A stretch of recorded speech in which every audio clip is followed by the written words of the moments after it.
The Sound of Nutrition, Volume 4. FDA's hassling us for paperwork. And their warning letters are real. They give us 15 days to solve it. It's quite a headache to deal.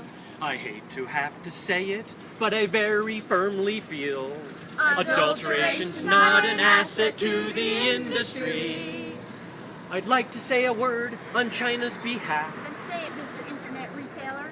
Economically motivated adulteration makes me cash.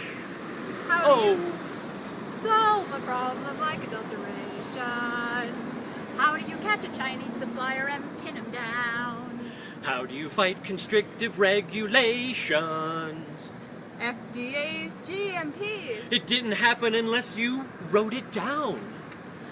Many a thing you know you'd like to tell them. Many a thing they ought to understand. Barriers to entry used to be so low, but now there's so much I need to know. How do you make sure consumers know I'm safe? Oh, how do you solve a problem like adulteration?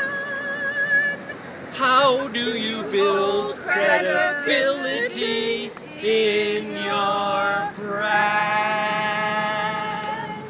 All this and much, much more in the July issue of Functional Ingredients magazine.